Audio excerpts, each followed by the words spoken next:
You're listening to Leaf Filter Radio, and the guru of gutter protection himself, Chris Coonahan, is here to take your most pressing leaf-related questions. Hey, everybody, Chris here. I understand we have Ron on the line. Ron, where are you calling from? Uh-oh. Ron, are you calling from a ladder? Well, I was. I wanted to ask Chris what I need to do to get my gutters ready to have Leaf Filter installed. Oh, Ron, you don't have to do anything. A Leaf Filter Trusted Pro will come out and clean out your gutters, realign and seal your gutters, and install Leaf Filter, America's #1 gutter protection system. So I didn't need to get on this ladder? Ron, Leaf Filter Trusted Pros are in your neighborhood and ready to help. Just visit leaffilter.com/day to schedule your free gutter inspection and get up to 30% off. Thank goodness. What was that site? That's leaffilter.com/day for your free gutter inspection today. See representative for warranty details. Promotion is 20% off plus a 10% senior or military discount. One discount per household.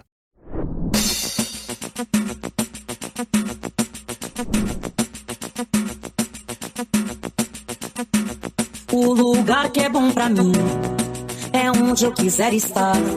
A estrela ainda brilha, ela é quem vai me guiar.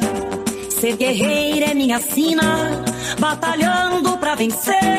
Tenho voz pra ser ouvida, tenho sonhos pra viver. Não vão mais conseguir me anular, me calar. Ninguém vai me impedir de cantar e lutar. Seja em casa, no campo, na rua ou na praça, chega de mordaça, agora eu vou falar. Porque eu sou mulher pra fazer acontecer.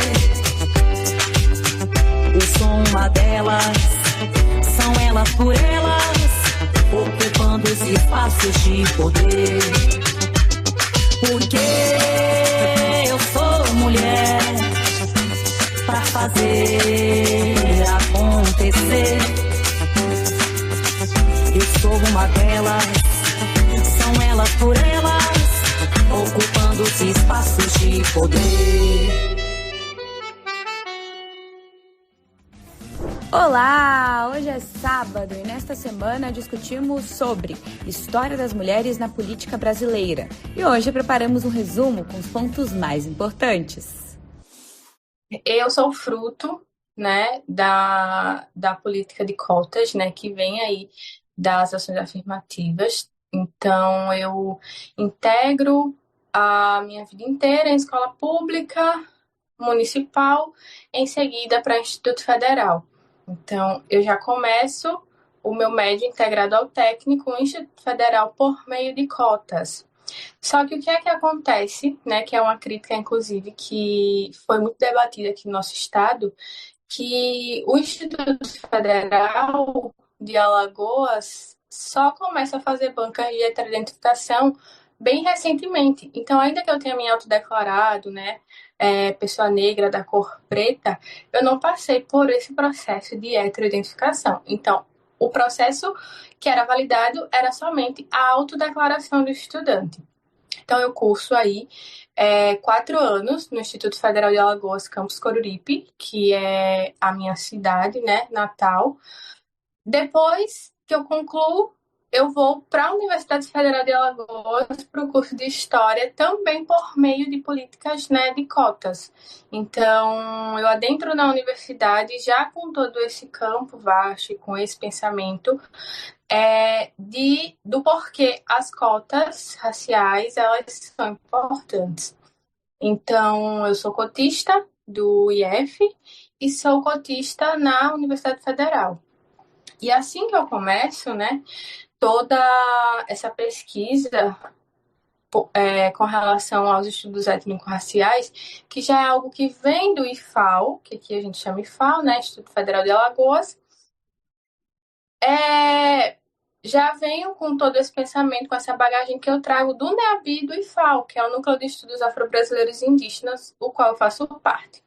Quando eu migro para o IFAL, eu já começo a pesquisar e entender que lá também tem NEABI. Inclusive, o nosso NEAB, né, que hoje é NEABI, é um dos primeiros do Brasil, que já começa com toda essa movimentação. A gente falou um pouquinho dele na aula passada, Então, eu já começo no NEABI e a gente já começa a desenvolver a primeira pesquisa do ciclo em que eu participo das políticas de ações afirmativas da Universidade Federal de Alagoas. Então, como as coisas estão funcionando, né, nesse contexto especificamente do nosso estado.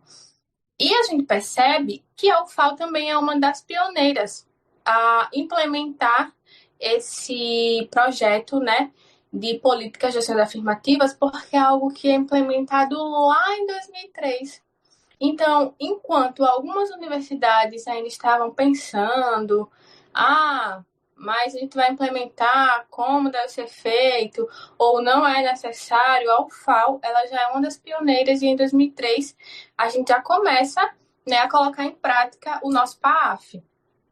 Então, é algo que no próximo processo seletivo, então em 2004, já é colocado em prática e é definido, né, para pessoas pretas, pardas e indígenas e quilombolas. Então, aí a gente começa a ter essas divisões de porcentagem das vagas. Inicialmente, né, seriam 20% de vagas para PPI, que é como a gente define, só que dentro desse número de vagas, a UFAL ainda pensa no recorte de gênero. Então, ali o NEABI implementando, também pensando como chamar esses alunos para a universidade, levando em consideração o contexto social, né, que Alagoas está inserido, e aí, segundo o IBGE, Alagoas fica entre um dos estados onde tem o maior índice onde tem o menor índice, na verdade, de alfabetização. Então, a gente ainda tem muitas pessoas que são analfabetas ou pessoas que são analfabetos funcionais, né? Que entendem, mas não compreendem o que está lendo, por exemplo. Então, lá já foi pensado esse recorte de gênero também. Dentro desses 20%, 60% dessas vagas eram destinadas para mulheres e 40% para homens. Então, o projeto de política de ações afirmativas da UFAL, ele já vai conseguir conciliar, né, e pensar em muitas questões que a gente fala atualmente, que é justamente tentar atrelar as questões de gênero, raça e classe. Que nos últimos anos, né, esses programas eles já têm pensado e por muito tempo tem pensado as questões de classe, principalmente. Então, esse aluno, ele vem da escola pública? Então, qual a condição social dele? Qual a condição econômica? É um aluno negro? Porque é justamente isso. Quando a gente fala de políticas de ações afirmativas, a gente está falando das minorias. E aí, a gente falando de outras questões, né? A gente começa a ter bem recentemente números de vagas destinadas para assentados, para refugiados, para pessoas trans. Então, esse programa de políticas de ações afirmativas, ele é muito amplo e a gente consegue pensar ele de muitas formas, que é justamente para fazer com que essas pessoas que estão nesses grupos, que fazem parte desses grupos, que elas sintam que, porque uma coisa é entrar na universidade, mas outra coisa é permanecer na universidade. Dizer que as mulheres dos movimentos populares e o acesso à moradia digna através dos movimentos, a União do Estado de São Paulo e a União Nacional, ela existe desde 1987, com o principal objetivo que é atender os movimentos, as pessoas que vivem sem moradia, que moram em cortiços, ou que pagam aluguel, ou que não têm onde morar. E a partir de 1987, nós fomos trabalhando não só a questão das reivindicações, mas também incidindo nas políticas públicas, principalmente nas políticas habitacionais. E a União Nacional, então, em 1990, nós criamos a Secretaria de Mulheres da União Nacional por Moradia Popular, pelo qual nós viemos dedicando grande parte da nossa vida a buscar políticas públicas, mas que as mulheres possam acessar essas políticas públicas, né? Como o programa Minha Casa Minha Vida, que é um programa do governo federal. Não só a gente vem participando, atuando, mas também incidindo em melhorar o programa. Como, por exemplo, nós criamos uma emenda no próprio programa Minha Casa Minha Vida, que atende as mulheres vítimas de violência, né, para combater o feminicídio, para combater a violência doméstica, inclusive pela própria participação nossa e atuação na Lei Maria da Penha, achamos também a necessidade de nos programas ter programas específicos, e aí nós criamos uma emenda que atenda as mulheres vítimas de violência com risco de morte com 100% de subsídio. Por quê? Porque acreditamos que a moradia é a porta de entrada para todos os outros direitos, inclusive para combater a violência doméstica e a violência cotidiana que essas mulheres vêm sofrendo, não só com seus parceiros, companheiros, o marido, sei lá que nome dá, mas também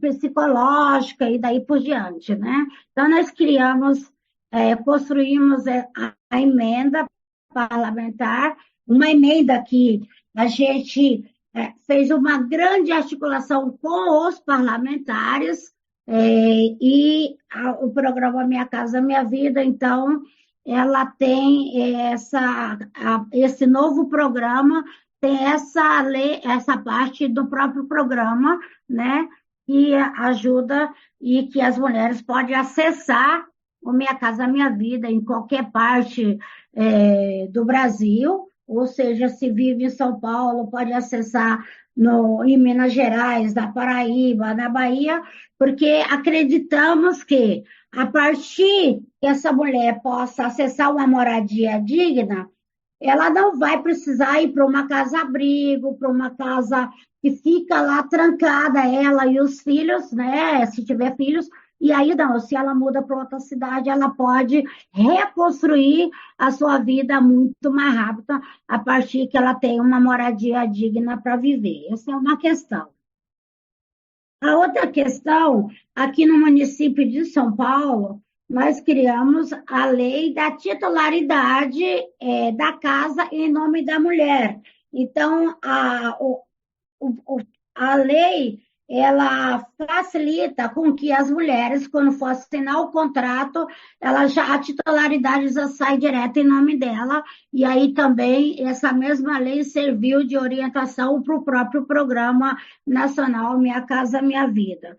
Sempre partindo do princípio que as mulheres, tendo a casa, ou tendo o seu apartamento, ou seu terreno, ou seja urbano, ou seja rural, no seu nome, ela tem muito mais autonomia para administrar a sua casa, inclusive para dar um basta na questão das violências e daí por diante. Essa é a questão.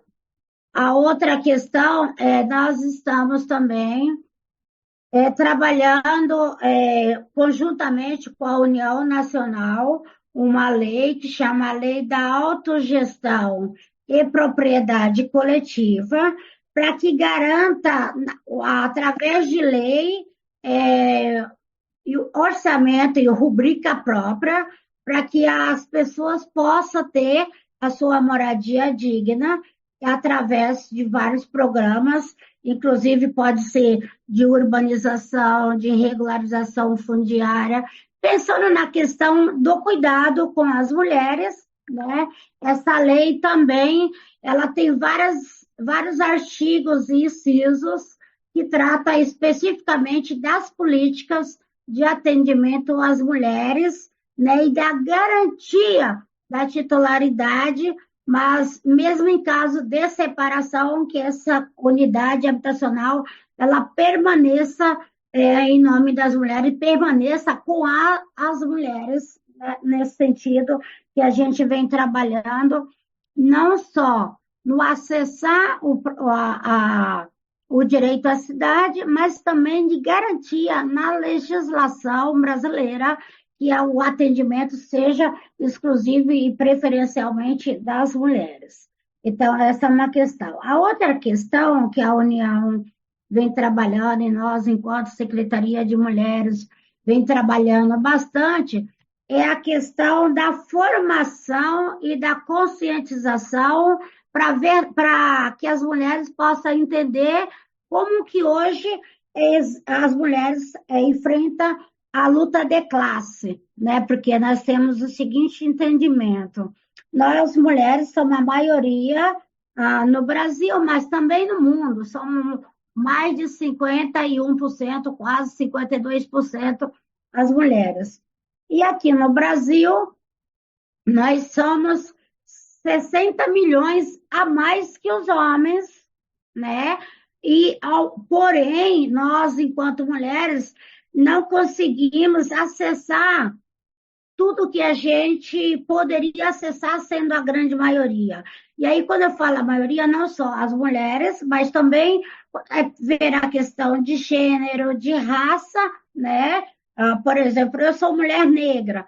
Quantas mulheres negras hoje ocupam cargo de destaque? Hoje, quantas mulheres negras são deputadas federais, são deputadas estaduais, são vereadoras, são governadoras ou presidenta da República, né? Então, nesse sentido é que nós, enquanto União e Secretaria, estamos trabalhando a formação e a conscientização dessas mulheres para que elas possam entender a verdadeira luta de classe. Aí eu vou pegar um exemplo, fugir um pouco da moradia, pegar um exemplo com relação agora na questão do plebiscito, que a gente vem debatendo e explicando para as mulheres, né, a importância da cobrança do imposto de renda, da isenção do imposto de renda, por exemplo,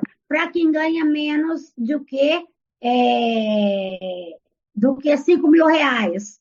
Ou, por exemplo, taxar as grandes fortunas para quem ganha muito, né? Para quem ganha acima de 50 mil reais, para quem ganha 600, 700 e daí por diante. Então, quando as mulheres passarem a entender a verdadeira luta de classe, que fala assim, eu sou da classe operária, da classe trabalhadora, e eu ganho tanto, e eu vou defender que essa população que ganha menos, ela paga menos impostos.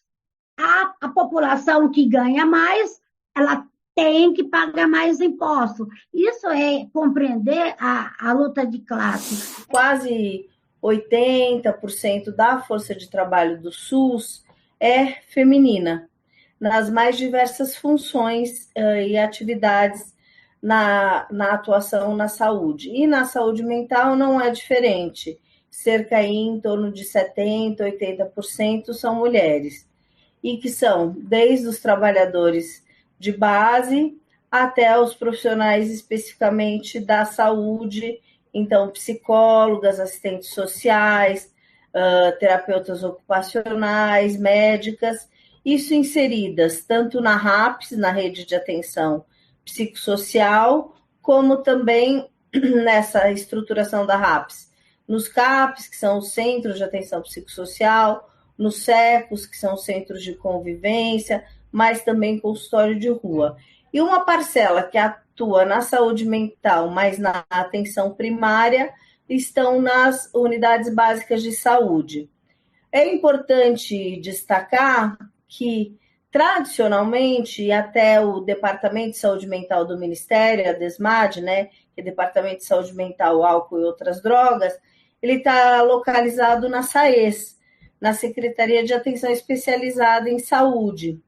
Mas há um debate em curso da importância também da gente não ficar com a vinculação da atenção à saúde mental só na atenção especializada, mas também fazer debates entre a atenção especializada e a SAPS, a Secretaria de Atenção Primária à Saúde, justamente para pensar a questão do matriciamento do território, como as EMUT vão atuar e conversar, para garantir, para além das ações aí de cuidado da saúde mental, de fazer ações que sejam profiláticas, que sejam preventivas na perspectiva da saúde mental.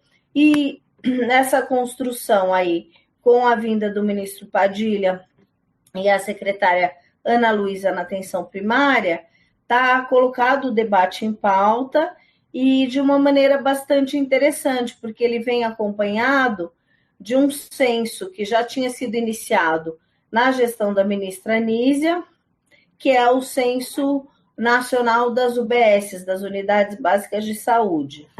É importante destacar também que a gente tem a CEGETS, né, a Secretaria de Gestão, Trabalho, Educação e Saúde, que tem também em curso um redimensionamento da força de trabalho do SUS.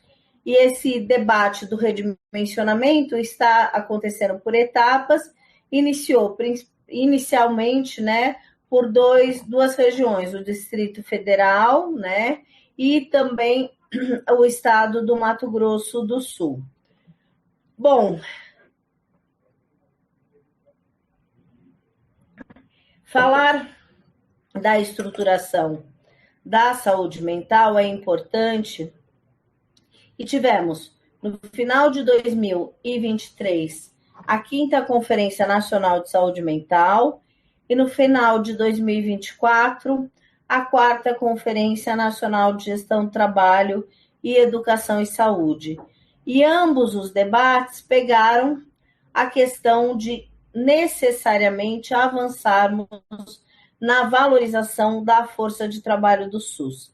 Na Conferência de Saúde Mental, parte do debate foi a construção aí de uma rede mais consolidada, ampliando o número de trabalhadoras e trabalhadores e fazendo ações, isso pela militância da saúde, para o enfrentamento do estado de coisas que temos hoje, infelizmente, nas gestões petistas do governo federal, que é a saúde conseguiu se desvencilhar das comunidades terapêuticas, que são o pior das prisões e o pior dos manicômios, mas, infelizmente, a assistência social abraçou isso e tem dado continuidade a esse escoadouro de recursos públicos para um organismo que não é nem da saúde nem da assistência e que não faz um trabalho consolidado, um trabalho de fato que vise as perspectivas da saúde mental como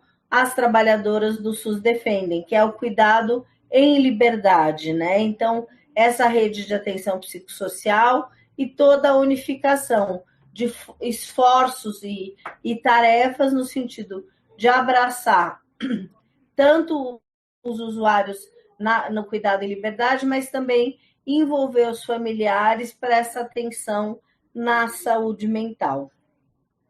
E na Conferência de Gestão, Trabalho, Educação e Saúde, se pautou muito fortemente a retomada das mesas estaduais e municipais de negociação, justamente para ouvir mais de perto esses trabalhadores que estão na rede de saúde mental e tentar suprir a estrutura do nosso sistema único para garantir a aplicação do cuidado em saúde mental dentro daqueles princípios que defendemos, né? De equidade, de garantia de acesso, de continuidade da atenção e do tratamento. Mas precisamos também dizer, né, de que o cuidador, a cuidadora de saúde mental também requer cuidados, né? Então, na pauta da Conferência de Gestão, muito se trouxe sobre o debate sobre a saúde da trabalhadora do Sistema Único de Saúde, né? Então, cuidar de quem cuida, como também agora a gente tem em curso, a etapa nacional vai ser de 18 a 21 de agosto, da 5ª Conferência Nacional de Saúde do Trabalhador e Trabalhadora. É importante destacar que essa é mais ampla, pensa todos os trabalhadores e trabalhadoras, e não só as trabalhadoras e trabalhadores da saúde, e que tem como eixo central e tema central da conferência a questão da saúde da trabalhadora e do trabalhador como um direito humano, né? Uma outra referência que precisamos trazer é o quanto no enfrentamento da pandemia, né, tivemos baixas e pessoas que acabaram sucumbindo e perdendo suas vidas no exercício do trabalho, né?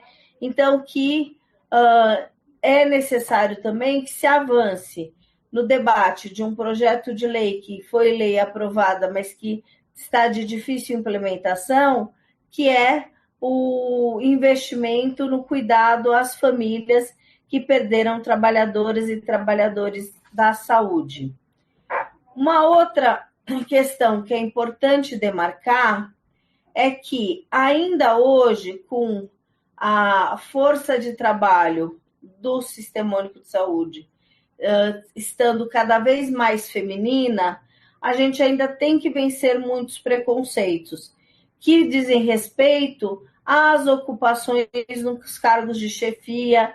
Então, apesar de a entrada ser igual por concurso público, a ascensão na carreira tantas vezes reproduz conceitos que são das empresas diferentes do serviço público, mas que reproduzem essa relação de trabalho que muitas vezes é machista, que é não valorizadora do trabalho feminino.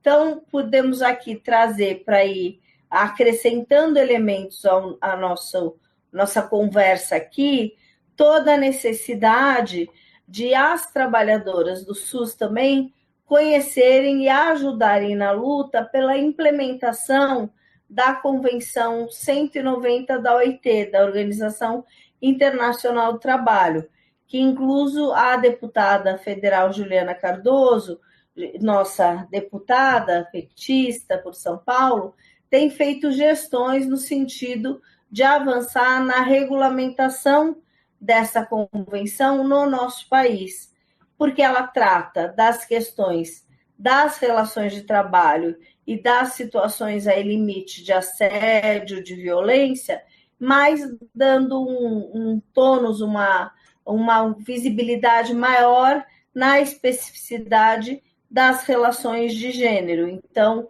pensar o universo feminino nessa perspectiva de garantia de direitos no mundo do trabalho. Fique com o TV Elas por Elas Formação. Semana que vem tem mais.